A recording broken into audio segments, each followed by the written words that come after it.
नमस्कार दोस्तों।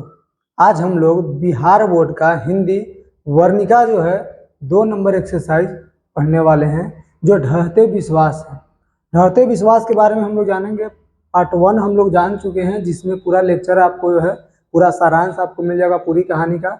हम लोग पार्ट 2 जानने वाले हैं, जिसमें लघु उत्तरीय और दीर्घ उत्तरीय आपको क्वेश्चन आंसर आपको पूरा मिलेगा।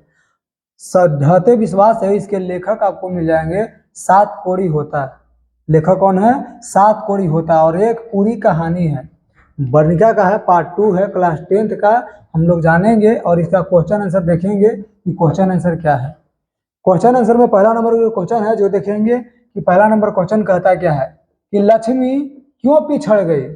लक्ष्मी क्यों पिछड़ गई, यानी लक्ष्मी जब उसके यहाँ बाढ़ आया था, उसके गांव में जब बाढ़ आया था तो भागने में पिछड़ गई थी, जिसकी वजह से उसका बेटा जो है वो खो गया था। तो इसलिए उसी आधार पे एक क्वेश्चन है कि लक्ष्मी है जो भागने में क्यों पिछड़ गई थी, लक्ष्मी क्यों पिछड़ गई। इसका पूरी बात हम लोग जानेंगे क्वेश्चन के साथ में आंसर भी, कि आंसर क्या कहता है। आंसर कहता है कि लक्ष्मी जो है, लक्ष्मी के साथ में 2 छोटी बच्चियां थी।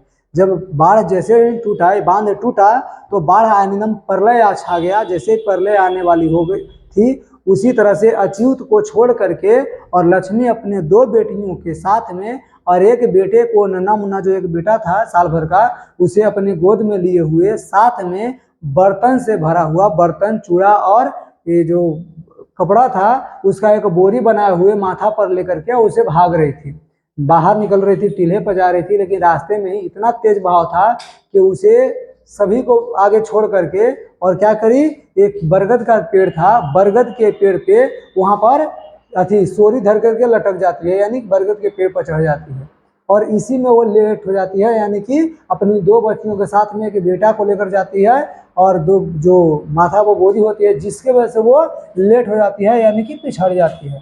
तो इसमें हम लोग कहेंगे किताबी भाषा में कि लक्ष्मी के साथ 2 छोटी बच्चियां होती है, और गोद में बच्चा होता है, और माथे पर चूड़ा होता है, बर्तन होता है, और कपड़े से भरा हुआ बोरा होता है, अतः वह पिछड़ गई, यानी पिछड़ जाती है। क्लियर। अगला नंबर क्वेश्चन अगर हम लोग जाने तो अगला नंबर क्वेश्चन बिल्कुल अर्थ के साथ हम लोग जानेंगे। कहता क्या है कि लक्ष्मी के व्यक्तित्व पर विचार करें। लक्ष्मी जो है कैसी उसकी व्यक्तित्व था, वो कैसी व्यक्ति थी, उसके बारे में बताइए कि दयालु थी, क्रूर थी, या उसका अच्छा विचार नहीं था। इस तरह से हमको उसके व्यक्तित्व पर विचार करना है और अपने शब्दों में इसका उत्तर देना है। और हमेशा याद रखिएगा कि जब भी हम लोग मैट्रिक के एग्जाम में जब क्वेश्चन देने जाएं, क्वेश्चन का आंसर जब लिखें तो बिल्कुल अपने शब्द में लिखें, ना कि किताबी भाषा में। किताबी भाषा में आपको आंसर लिखिएगा, कुछ नंबर 1-2 नंबर आपको काट सकता है, लेकिन अगर अपने शब्दों में उत्तर दीजिएगा उसमें एक भी नंबर काटने की संभावना बिल्कुल नहीं होती है। जितना नंबर लिखिएगा उतना नंबर बिल्कुल देता है। चलिए इसमें हम लोग जानेंगे क्या। कहता कि लक्ष्मी इस कहानी का प्रमुख पात्र है। लक्ष्मी जो है इस कहानी का प्रमुख पात्र है। पता होगा कि लक्ष्मी कौन है, जो पहले नंबर 1 पार्ट अगर पढ़े होंगे तो आपको याद होगा कि लक्ष्मी जो है लक्ष्मण के पत्नी है। और लक्ष्मण जो कौन है, जो कलकत्ता में क्या करता है, नौकरी करता है, दिलई बांध के नीचे उसका गांव होता है। चलिए हम लोग जाने कि लक्ष्मी है इस कहानी का, पूरी कहानी का, यानी ढहते विश्वास कहानी का प्रमुख पात्र, मेन पात्र जो होता है ये कौन है, लक्ष्मी है। कौन है, लक्ष्मी है। उसके व्यक्तित्व में बात किया जाए तो उसके व्यक्तित्व जो है कूट कूट कर, उसके व्यक्तित्व जो है कूट कूट कर दृढ़ता और साहस भरा हुआ है। उसके व्यक्तित्व में कूट कूट कर दृढ़ता और साहस भरा हुआ है। गांव में मात्र 1 बीघा उसका जमीन होता है, जो उसके ससुर का दिया हुआ होता है। किसका दिया हुआ होता है, ससुर का, यानी कि लक्ष्मण के पिताजी देते हैं। और जो लक्ष्मण के पिताजी जो हैं वो डेट कर जाते हैं, दिल्ली बांध जब बन रहा होता है उसी टाइम वो अथी हो जाते हैं, यानी भेंट कर चढ़ जाते हैं, यानी कि डेट कर जाते हैं, मर जाते हैं। पता है कि लक्ष्मण अथी गांव में मात्र 1 बीघा उसका जमीन होता है, भूखंड होती है, भूखंड मतलब खेती होता है, यानी उसकी खेती है। पर पूर्व अनुभव, यानी कि पहले के एक्सपीरियंस से के आधार पर ना उसने घर छोड़ती है और ना ही गांव, ना वो घर छोड़ती है और ना गांव छोड़ी। अच्युत जो है उसका सबसे बड़ा बेटा है, अच्युत को समाज की रक्षा में लगा दिया। अच्युत को समाज के रक्षा में लगाने दिया, यानी कि जो बांध होता है, बांध टूटने के कगार पर होता है, उसके मरम्मत करने के लिए रक्षा में भेज देता है। कैसा उसकी हृदय जो है इतना मातृत्व, यानी कि देश के लिए, उस गांव के लिए प्रेम जगता है उसके हृदय में मातृत्व का जलधार बह रहा होता है कि अच्युत उसके लिए एक विलंब किया ही, अच्युत को विलंब किए ही और वो जाने लगती है, यानी कि टीला पर जाने लगती है। जैसे टीला पर जाती है तो आपको बता दे कि वो मूर्छित हो जाती है। मूर्छित यानी कि मूंछों से जागने पर, यानी मूर्छित हो जाती है। भागते समय वो पेड़ पर चढ़ती है और वहीं पे मूर्छित हो जाती है। जब जागती है तो उसका 1 साल का जो बेटा होता है गोद में, वो उसके पास नहीं होता है, वो खो जाता है। कहता है कि मुर्दे मूर्छित होने पर जब जागती है तब उसका जो 1 साल का बच्चा होता है, यानी कि मुर्दे की अवस्था में देखता है कि कोई दूसरा बच्चा को वो ले लेता है, यानी उसका अपना बेटा नहीं होता है, वो खो जाता है। जब वो इधर उधर देखती है, कोई नहीं दिखाई देता, तो देखती है कि एक बच्चा है जो उसको दिखाई देता है, और वही मरा हुआ सब आपको उसको दिखाई देता है, और उसी मुर्दे बच्चे को छाती से भींजे लेती है, यानी कि लगा लेती है। कहता है कि इस प्रकार लक्ष्मी का व्यक्तित्व सामने आता प्रतीत होता है कि उसका जो जिंदगी है, नारीत्व जो है, उस सुलभ और मातृत्व के साथ में दृढ़ता और साहस का है अच्छा मिश्रण है, यानी सारा चीज उसमें मिश्रित है। पूरे दृढ़ता और साहस के साथ में मातृत्व का भाव जो है उसके अंदर बिल्कुल जागा हुआ है। क्लियर। अगला नंबर क्वेश्चन जानेंगे। 3 नंबर क्वेश्चन कहता है कि विपत्ति अकेले ना आकर के संगी साथियों के साथ आती है। इस कहानी के साथ हम लोग स्पष्ट करना है, कहानी से हम लोग को सिद्ध करना है कि क्या विपत्ति जब आती है तो ये अकेले नहीं आती, संगी साथियों के साथ में आती है। और आपको बता दें कि ये हमारे बिहार में नहीं, ये हमारे इंडिया में ही ये क्या चलता है, एक कहावत के रूप में होता है कि विपत्ति यानी कि दुख, विपत्ति मतलब दुख, दुख जब आती है तो अकेले नहीं आती है, संगी साथियों के साथ में लेकर के आती है। जब आती है दुख तब संगी साथियों के साथ में पूरा बटोर करके दुख हमारे ऊपर ही आ जाती है। अगर किसी को दुख हो, जैसे हमें अगर दुख हो तो हमारे पास दुख जब चढ़ता है तो पूरे संगी साथियों के साथ में दुख एकदम कष्ट ही कष्ट होना शुरू हो जाता है। उसी प्रकार से इसको सिद्ध करना है इस कहानी के माध्यम से कि यहाँ पर जो दुख आया है तो अकेले नहीं आया है, संगी साथियों के साथ लेकर आया है। आपको बता दें कि ऊपर वाला जो लिखा हुआ है बिल्कुल सत्य कहानी है। कहानी में ये लिखा हुआ उल्लिखित यानी कि ऊपर लिखा हुआ उपयुक्त जो पंक्ति है वो सका है, बिल्कुल सत्य है। उक्ति मतलब होता है पंक्ति यानी कि वाक्य। ऊपर वाला जो वाक्य है, उपयुक्त मतलब ऊपर वाला, और उक्ति मतलब पंक्ति होता है या वाक्य होता है। तो ऊपर वाला जो वाक्य है बिल्कुल सही है। तूफान के बाद क्या आता है, तूफान के बाद सूखा आता है, और सूखा के बाद बाढ़ आता है। तूफान के बाद सूखा, सूखा के बाद बाढ़ आता है, और बाढ़ का प्रकोप ही सिद्ध कर देता है। बाढ़ का प्रकोप क्या करता है, सिद्ध कर देता है कि विपत्ति अकेले नहीं आकर के वो संगी साथियों के साथ आती है। विपत्ति है वो अकेले नहीं आती है, संगी साथियों के साथ आती है। इससे ये सिद्ध होता है कि विपत्ति कभी आती है तो अकेले नहीं आती है, संगी साथियों के साथ आती है। जैसे इसके यहाँ, इसके गांव में पहले सुखाड़ आया करता था, तूफान आया, तूफान के बाद सुखाड़ आ गया। तो सुखाड़ आया, पूरा जितना जमीन था पूरा सूख गया, उसका हल चलाना भी सारा कठिन हो गया। फिर उसके बाद बाढ़ आया, ऐसा बाढ़ आया कि पूरा गांव को तबाह करके चला गया, यानी कि एक के साथ में लगातार 3 चीज आ गया जो पूरा आ गया। तो इसी से सिद्ध होता है कि विपत्ति है जो अकेले नहीं आती है, पूरी संगी साथियों के साथ में आती है। क्लियर। अगला नंबर क्वेश्चन हम लोग जानेंगे। अगला नंबर क्वेश्चन जो कहता है 4 नंबर क्वेश्चन कि कहानी में आए बाढ़ के दृश्यों का चित्रण अपने शब्दों में प्रस्तुत करें। कि वहां जो उड़ीसा में बाढ़ आया था, उस उड़ीसा के बाढ़ किस तरह से बाढ़ था, कैसी बाढ़ था, उसके बारे में हम लोग को चित्रण जो है अपने शब्दों में और अपने अनुरूप विचार करके देना है, प्रस्तुत करना है अपने शब्दों में। कहेंगे क्या कि दलेई बांध पर काफी श्रम करके, श्रम मतलब बहुत ज्यादा मेहनत करके, दलेई बांध जो देवी नदी के ऊपर में एक दिलई नाम के बांध बनाया था, उस बांध की बात करते हैं, जिसको हम लोग हीराकुंड बांध भी कहते हैं, हीराकुंड बांध के नाम से जानते हैं उसको। तो दलेई बांध जो है, दलेई बांध काफी श्रम यानी काफी ज्यादा मेहनत करने के पर भी लोग वहां पर सफल ना हो सके। काफी ज्यादा मेहनत करके वो बांध बनाए, लेकिन फिर भी वो बांध सफल नहीं रहा और बांध टूट ही गया। बांध क्या हो गया, टूट गया। सूचना मिलते ही लोगों ने कहा कि ये टीले की ओर दौड़े। सूचना जैसे मिलता है कि नहीं बांध टूटने वाला है, लोग टीले की ओर दौड़ते हैं। तो सूचना मिलते ही लोग कहाँ दौड़ते हैं, टीले की ओर, की नहीं बांध अब टूटने वाला है। बांध टूटता है, बांध की बहाव इतना तेज था कि कुछ लोग रास्ते में बह गए, कुछ लोग क्या हो गए, स्कूल पर भी पानी से भर गया, स्कूल जो है पानी से भर गया, उसके साथ में घुटने भर पानी लोगों के छत पर, यानी छत जो था कमरे का जो छत, घर पे छत, उस छत पे भी पानी भर चढ़ गया, जो घुटनों भर पानी था। कमरे के अंदर रहने वाले लोगों का तो पता ही नहीं क्या हुआ होगा, ये मालूम नहीं। पता है कि कमरे में वाले की क्या गति हुई यह किसी को मालूम नहीं। लक्ष्मी आदि कुछ लोग जो है वृक्ष यानी कि पेड़, बरगद का जो पेड़ था, पेड़ के जटाओं में यानी जो सोरी होता है, जड़ी होता है पेड़ों में, तो उस जड़ी को पकड़ करके उस पे चढ़ जाती है और उसे पकड़ करके लटक जाती है। कहता है माँ चंडेश्वरी जो है उसके पास में एक चबूतरा होता है मंदिर में, माँ चंडेश्वरी का एक मंदिर होता है, वहां पर एक होता है चबूतरा होता है और वो भी पानी से भर जाता है। लोग जो होता है अफरे तफरी के से जान बचाने में याकुल व्याकुल हो जाते हैं। लोग है जो अफरा तफरी होकर के याकुल व्याकुल हो जाते हैं अपनी जान बचाने के लिए, पर कोई वहाँ देवीय शक्ति यानी कि कोई देवी देवता वहाँ पर भरोसा करने लायक नहीं होते हैं और कोई भी उनको बचाने के लिए, सहायता करने के लिए, मदद करने के लिए नहीं आते हैं। कहता है कि उनकी रक्षा नहीं कर सकी। इस विवक्षा में लोगों को उन पर से क्या हो जाता है, विश्वास उड़ जाता है और पूरा जो गांव होता है वो पूरा गांव विनाश हो गया, यानी कि पूरा गांव धीरे धीरे कर ऐसे मतलब बाढ़ आने से एकदम क्षण भर में विनाश हो जाता है। तो क्षण भर में धीरे धीरे क्या हो गया, विनाश हो जाता है पूरा गांव। क्लियर। चलिए अगला नंबर क्वेश्चन हम लोग जाने। अगला नंबर क्वेश्चन बिल्कुल भावार्थ के साथ में जानेंगे, एकदम भाव के अर्थ जानते चलेंगे अपनी भाव में। कहता है लक्ष्मी कौन थी, लक्ष्मी ये कौन थी, लक्ष्मी उसकी पारिवारिक, उसके परिवार में क्या परिस्थिति थी, उस परिस्थिति का चरित्र प्रस्तुत करना है कि उसके परिवार में क्या परिस्थिति थी, उस पूरे परिस्थिति को बताना है हम लोग को। अब बताएंगे कैसे, पूरी कहानी अगर पढ़े तो बिल्कुल बताएंगे कि क्वेश्चन के आधार पे कि लक्ष्मी एक दीन महिला थी। दीन महिला मतलब बहुत ही गरीब महिला। लक्ष्मी जो है एक बहुत ही गरीब महिला थी और उसके पति जो है कलकत्ता में, यानी उसके पति लक्ष्मण जो है कलकत्ता में नौकरी करके नौकरी कर रहा होता है और वहां से क्या भेजता है, कुछ पैसे भेजता है।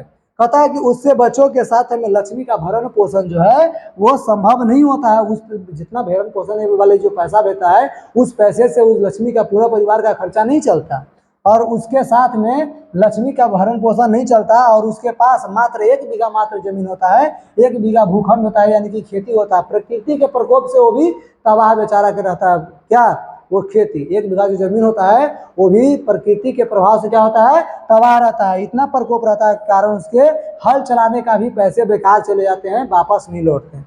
अतः तहसीलदार साहब के यहाँ वो काम काज करती है, छिटपुट जो छोटा मोटा काम होता है वो नौकरी कर लेती है, काम कर लेती है और काम करके अपना जीविका चलाती है, अपने दिन का गुजारा करती है।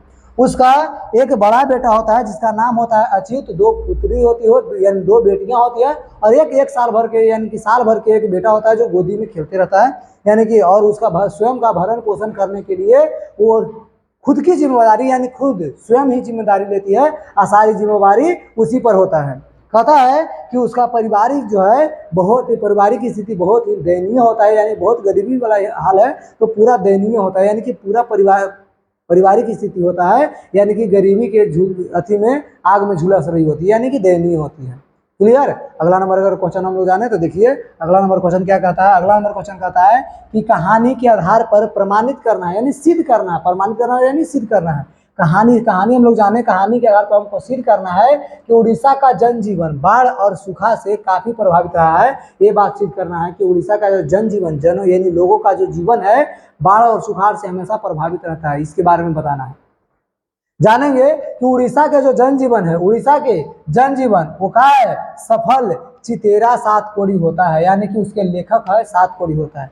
ये उड़ीसा कहानी के, उड़ीसा के बारे में जो उड़ीसा के लोगों के जनजीवन, लोगों के जो जीवन है उस पर एक 7 कोड़ी होता नाम के एक लेखक है, उन्होंने अपनी कलम से अपनी कहानी, इस कहानी में उड़ीसा के बाढ़ और सुखाड़ का बारे में प्रतिबिंब छापने का प्रयास किया, यानी अपने कलम से उड़ीसा के जनजीवन के बारे में एक प्रतिबिंब यानी कि एक चित्र बनाने का, चित्रण करने का प्रयास किए हैं तथा कि प्रस्तुत किया है। तूफान के बाद सूखा आता है, तूफान के बाद सूखा और उसके बाद बाढ़ वहाँ आता है और ये हमेशा आते रहता है, आदिम बहुत पुराने से जमाने से आते आ रहा है तो वहाँ पर आता है। वहाँ के जनजीवन जो है अस्त व्यस्त हो करके और समय पर बेसहारा बना देता है, अस्त व्यस्त करता है पूरा जीवन, पूरा वहाँ के जनजीवन जो है अस्त व्यस्त करके बिल्कुल बेसहारा यानी कि अकेला कर देता है सभी को। महानदी पर जो हीरा कुंड बांध बना हुआ है, ये बताया अभी कि वह देवी नदी, महानदी और एक महानंदा नदी, तीनों एक ही का नाम है और ये हमेशा तीनों 3 अंक के क्वेश्चन है। आपको लगे आप पढ़ के जाएंगे तो कभी कभी आपको महानदी पढ़ के जाइए, आपको तो लगेगा कि देवी नदी आ जाए क्वेश्चन में तो आप कहिए कि देवी नदी तो गड़बड़ हो गया। अब देवी नदी भी दे सकता है, महानदी भी दे सकता है और महानंदा नदी भी देता है, यानी तीनों क्वेश्चन आपका राइट आंसर होगा। तो ये याद रखिएगा, तीनों क्वेश्चन आपको आएगा, तीनों क्वेश्चन बदल बदल के हो सकता है, दे सकता है। तो महानदी, और यहाँ पर एक बात और याद रखिएगा, ये महानदी पर जो बांध बना है उसका नाम देलई बांध है। क्या नाम है? देलई बांध। लेकिन उसको हीराकुंड बांध के नाम से भी जानते हैं। क्या नाम जानते हैं? हीराकुंड बांध के नाम से। कहता है कि महानदी का जो हीराकुंड बांध है और याती द्वारा निर्मित, याती यानी कि गांव के लोगों द्वारा निर्मित किया गया है, यानी सरकार वहां पर कुछ अथी दिए थे, फंड दिए थे, जिसकी वजह से वो निर्मित है। कहता है कि पत्थर का बांध भी उन्हें रक्षा नहीं कर पाते। पत्थर का बनाया हुआ वो बांध है, फिर भी वो देवी नदी के बांध जो है रक्षा नहीं कर पाते इन लोगों को। कहता है कि सूखे में बिछाई और सूख जाते हैं। सूखा में बिछा भी हो जाता है, जो कहा हो जाता है सूख जाता है, अंदर का जो बिछा जो अंदर आता है वो भी सूख जाता है। और बाढ़ में असंख्यक धन जन की क्या होती है? हानि होती है। बाढ़ आती है तो असंख्यक जान माल की नुकसान होती है। जब वहां पर जान क्या होता है, उड़ीसा में जब महानदी के अथी से बाढ़ आता है तब, इसीलिए हम लोग महानदी को उड़ीसा का शोक नदी के नाम जानते हैं। याद रखिएगा कि उड़ीसा का शोक नदी हम लोग महानदी यानी देवी नदी या महानंदा नदी के नाम से जानते हैं। जिस तरह हम लोग बिहार का शोक नदी किसको बोलते हैं? कोसी नदी को। किसको बोलते हैं? कोसी नदी को। बिहार का शोक नदी किसे बोलते हैं? कोसी नदी को। वैसे ही अगला नंबर क्वेश्चन है, क्या ढहते विश्वास कहानी के शीर्षक है वो सार्थक है, सही है? इस पर विचार कीजिए। ढहते विश्वास जो है इस कहानी का जो शीर्षक नाम है, ये क्या सही है? अगर सही है तो इस पर विचार करके आप अपना राय दीजिए कि हाँ आखिर कैसा लगा आपको, ये सही है या इससे कुछ अलग होना चाहिए। अगर इससे कुछ अलग होना चाहिए तो क्या होना चाहिए? अगर सही है तो फिर इसके बारे में कुछ बताइए। तो हम लोग ये जानेंगे कि घटित घटना, यानी कि यहाँ पर जो घटना घटता है ना, इस घटना के आधार पर पता चलता है, इस घटना के आधार पर ये सिद्ध होता है, सिद्धस्त है कि लेखक ने कहानी का शीर्षक, यानी लेखक ने कहानी का शीर्षक ढहते विश्वास रखा है। ये इस भयंकर बाढ़ के समय लोग बड़ी आशा और उम्मीद से माँ चंडेश्वरी पर शरणागत हुए हैं। माँ चंडेश्वरी के क्या होते हैं? माँ मुंडेश्वरी यानी चंडेश्वरी के शरणागत होते हैं, उनके शरण में जाते हैं और उन पे विश्वास करते हैं कि आप ही हमें बचा सकते हैं और आपके अलावा हम लोग को देखने वाला कोई नहीं है, यानी आपके अलावा हमारा सहारा कोई नहीं है। अगर आपका शरणागत हो तो हम यहाँ पर अच्छे से रह सकते हैं। लेकिन फिर भी वो भी धोखा दे जाती हैं। पता जहाँ चैत के संक्रांति में, चैत का जो संक्रांति होता है वहाँ पर देवी की पूजा होती है, इतना देवी की पूजा की जाती है, बलि तक दी जाती है। पर आज जब भगवान विष्णु माँ मुंडेश्वरी यानी चंडेश्वरी कोई सहारा नहीं कर सकती, जब हम उनको जब जरूरत पड़ता है उस समय हम लोग उनको पूजा करते हैं, यहाँ तक बलि तक देते हैं उनको खुश करने के लिए।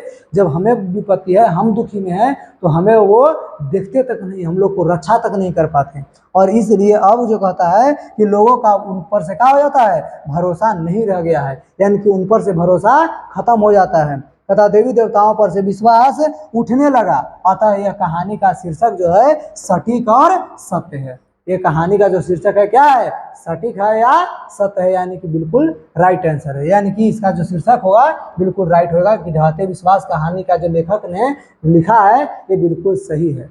क्लियर? चलिए अगला नंबर क्वेश्चन हम लोग जानेंगे। क्वेश्चन नंबर अगला कहता है 8 नंबर क्वेश्चन कि ढहते विश्वास कहानी का सारांश प्रस्तुत करना है। ढहते विश्वास कहानी का जो सारांश है, पूरी हम लोग जो कहानी पढ़े हैं, पूरी कहानी का आपको ढहते विश्वास में आपको पूरी एकदम छोटा करके एक सारांश के रूप में लिख देना है कि ढहते विश्वास कहानी में आखिर होता क्या क्या है। आपको बताते हैं, पूरी अपनी भाषा में बताएंगे कि कहानी का सारांश क्या क्या होना चाहिए। कहता है कि लक्ष्मी जब के यहाँ जब वर्षा होता है तब निरंतर यानी कि लगातार भीषण मतलब बहुत जोरदार से, निरंतर यानी कि लगातार और भीषण बाढ़ आने की बात सोच करके, लगातार बारिश होता है जिसमें भीषण यानी कि जबरदस्त भयंकर बाढ़ आने के अति से ये बात सोचने लगती है, वो कल्पना करने लगती है और सोचने लगती है और दुखी हो जाती है। क्या हो रहती है? दुखी हो रही थी।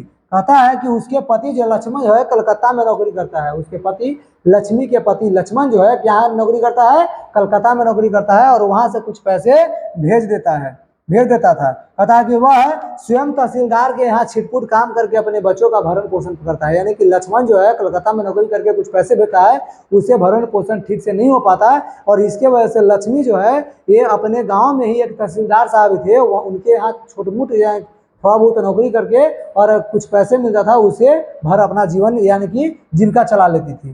कहता है कि भूमि कि एक छोटा टुकड़ा है, उसके पास उसके ससुर के द्वारा दिया हुआ 1 बीघा छोटा भूमि का टुकड़ा होता है, जो प्राकृतिक प्रकोप से ही तबाह रहता है, जो प्राकृतिक प्रकोप से ही क्या रहता है, तबाह रहता है। कहता है कि कटक से लौटाता है एक गुण निधि नाम का एक लड़का। कहता है कटक नाम की एक जगह है, वहां से लौटता है कि गुण निधि नाम का लड़का, और वो इस महानदी के इस बांध की सुरक्षा के लिए एक क्या बनाता है, एक दल बनाता है, एक ग्रुप बनाता है, एक सेवा संघ बनाता है। यानी कि उस नाम होता है क्या, युवकों को स्वयं सेवी दल बना करके और बांध की रक्षा करने के लिए, सुरक्षा करने के लिए संलग्न यानी कि चले जाता है रक्षा करने के लिए। लक्ष्मण भी अपने बड़े लड़के जो है जिसका नाम अच्युत होता है, उसको क्या करता है, वहां पर भेज देता है बांध को रक्षा करने के लिए। लड़कियों, उनके पास 2 लड़की होती है, 2 लड़कियां और 1 साल का लड़का होता है, उसके साथ घर पर ही रहता है। अभी लक्ष्मी जो है, लक्ष्मी भी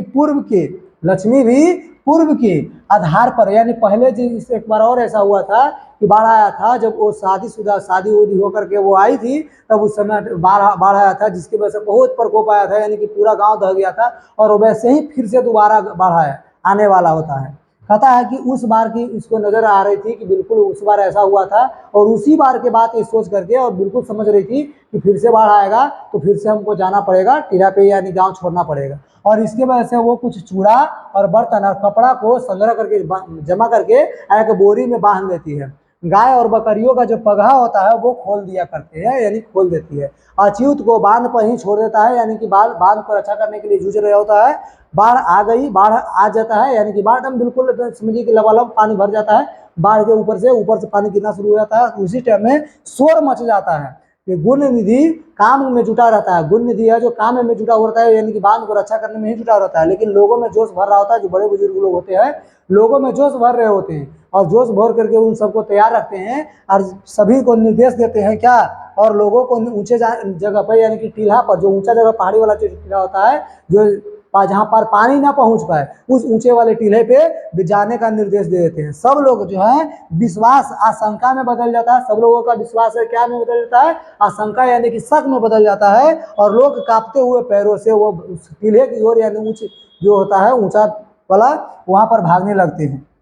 और स्कूल में भी पानी भर जाता है, देवी स्थान में पानी भर जाता है, और सभी लोग हताश होकर के केवल माँ चंडेश्वरी पर ही भरोसा रहता है, और वो भी उस पर क्या होता है, छूटने वाला हो, यानी कि छूट जाता है। लक्ष्मी भी अच्युत की आशा छोड़ देते हैं कि अच्युत आएगा तब जाएंगे, अच्युत की आशा छोड़ देता है कि वो उधर होगा तो उधर चल जाएगा, और इधर से अपने 2 लड़कियों को और 1 लड़का के और माथा पर एक बोरी लेकर के क्या होती है, भाग रही होती है। कहता है क्योंकि बाढ़ इतना तेज होता है कि बाढ़ इतना तेज होता है कि उन जो वहाँ पर शिव जी के मंदिर होता है, उसके बगल वाला जो एरिया होता है, वहाँ पर बाढ़ का धारा बहुत तेज होता है। ये भागने तो लगती है, लेकिन बीच रास्ता में फंस जाती है, जिसकी वजह से एक बरगद का पेड़ मिलता है और वहीं सोरी पकड़ कर चढ़ जाती है। यानी कि बाढ़ के वृक्ष पर एक होता है, उसको क्या करता है, क्योंकि बाढ़ वृक्ष घर सबको जल्दी जल्दी से मिल रहा था। बाढ़ का जो पानी है वृक्ष को और घर को सबको जल्दी जल्दी से मिल रहा होता है, सबको तोप दे रहा था और निकल रहा होता है।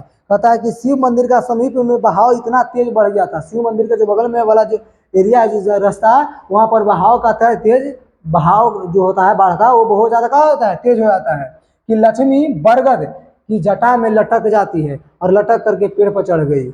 जब वो बेहोश हो जाती है, वो क्या हो गई, बेहोश हो गई। कोई किसी का पुकार सुनने वाला वहां पर नहीं होता। जब बाढ़ आता है उस टाइम, जब बेहोश हो गई उस टाइम कोई भी किसी का पुकार सुनने वाला नहीं, सब अपने अपने में चिल्लाने में मगन था, अपने अपने को खोजने में व्यस्त थे। कहता है कि टीले पर लोग अपने अपने को खोज रहे थे, स्कूल भी डूब चुका था, अतः लोग कमर भर पानी में किसी प्रकार से खड़े थे। कहता है कि लक्ष्मी को होश आने पर उसका छोटा जो बच्चा होता है, लड़का होता है, वो लापता हो जाता है, खो जाता है। वह रोने लगती है, रो रो कर चिल्लाने लगती है। सुनने वाला वहां पर कौन था, कोई नहीं था। कहता है कि लोगों का विश्वास देवी देवताओं पर से उठ गया, क्योंकि इन पर से बार बार विश्वास करके लोगों को मात्र ठगे जाते हैं। लक्ष्मी को पुनः पीछे देखा, ठग जाते हैं इस पर, इसलिए उसका विश्वास उड़ जाता है। लक्ष्मी पुनः पीछे जब देखता है तो उसको शून्य दृष्टि हो जाता है, यानी कि आंखों तो अंधेरा छा जाता है। फिर आंख मीच करके और अगर देखता है बाहर में, यानी कि पीछे मुड़ करके, तो एक लड़का का छोटा लड़का होता है जिसका सब यानी कि लाश दिखाई पड़ता है, और जब देखता है तो उसका एक क्या दिखाई पड़ता है, शिशु सब यानी छोटा बच्चा का लाश दिखाई देता है, यानी कि सब दिखाई देता है। जब पेड़ के तने पर से उठा लेता है, उठा करके उसको क्या करता है, सीने से लगा करके रोने लगती है, फूट फूट कर रोने लगती है, यानी कि उसका पुत्र नहीं रहता है, वो उसका पुत्र नहीं रहता है, फिर भी उसको अपना बेटा समझ करके रोने लगती है। इसलिए उसको पता चलता है कि नहीं, वो औरत में एक माँ का प्यार का वो दर्द है वो छिपा रहता है, मातृत्व का जो होता है प्यार वो छिपा हुआ आता है। और इस तरह से वो पूरी कहानी संपन्न हो जाती है, यानी खत्म होती है। ये इसका सारांश होता है। आगे हम आप लोग के बताने वाले हैं, जो पार्ट 3 आपका आने वाला है, उस पार्ट 3 में आप देखेंगे तो पूरा ऑब्जेक्टिव आपको मिल जाएगा। पूरा ऑब्जेक्टिव के लिए आप लोग तैयार रहिए। ये पूरा अगर पार्ट 1 पार्ट 2 अगर देख लेते हैं तो पूरा ऑब्जेक्टिव बिल्कुल क्लियर आपको नजर आएगा, यानी पूरा क्वेश्चन आपको से जवान पर बनने वाला होगा। और कोशिश कीजिए कि आप लोग पूरा क्वेश्चन एकदम बिल्कुल लाइव क्लास के साथ साथ आप वीडियो में एकदम देखते समय ही बिल्कुल क्लास टाइम में ही आप लोग याद कर लें। चलिए, थैंक यू। और लास्ट तक वीडियो देखने के लिए आप लोग को बिल्कुल धन्यवाद।